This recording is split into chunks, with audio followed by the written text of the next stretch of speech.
Hello বন্ধুরা, কেমন আছেন সবাই? আজকের ভিডিওতে আমরা সরাসরি কথা বলবো সত্যের মৃত্যু নেই নাটকের আসন্ন 23 নাম্বার পর্ব নিয়ে। আর সত্যি বলতে এই পর্বটা হতে যাচ্ছে একদম টান টান উত্তেজনায় ভরা।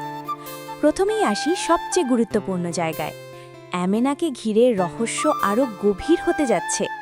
23 নাম্বার পর্বে আমরা খুব সম্ভবত দেখতে পাবো অ্যামেনা তার আসল সত্য জানার আরও কাছাকাছি পৌঁছে যাবে। নান্ডু ফকির সাথে তার দেখা হওয়াটা কিন্তু মোটেও সাধারণ কিছু না, এখানে বড় কোনো গোপন সত্য লুকিয়ে আছে।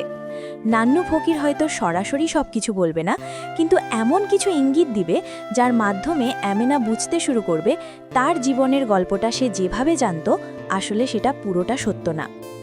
এবার আসি পরিবারের দিকে।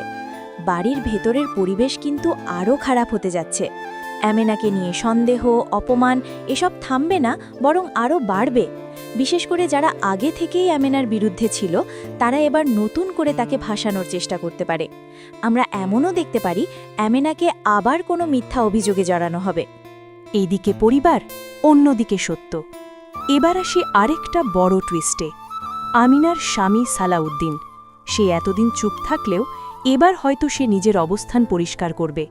সে বুঝতে পারছে তার স্ত্রীর সাথে অন্যায় হচ্ছে।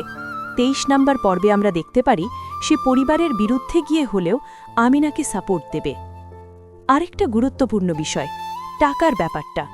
আমিনাকে গোপনে সাহায্য করার যে কথা উঠেছে, সেটার মাধ্যমেও নতুন ঝামেলা তৈরি হতে পারে, কারণ এই টাকাই পরে বড় কোনো সন্দেহ বা ভুল বোঝাবুঝির কারণ হয়ে দাঁড়াতে পারে।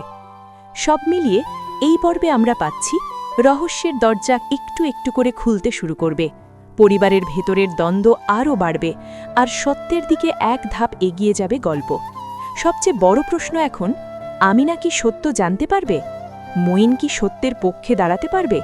আর পরিবার, তারা কি সত্য মেনে নেবে নাকি আরও বড় ষড়যন্ত্র করবে? ভিডিওটা ভালো লাগলে অবশ্যই লাইক করবেন আর কমেন্ট করে জানান আপনার মতে আমিনার জীবনের আসল সত্যটা কী হতে পারে। ধন্যবাদ সবাইকে। আবার দেখা হবে পরের ভিডিওতে।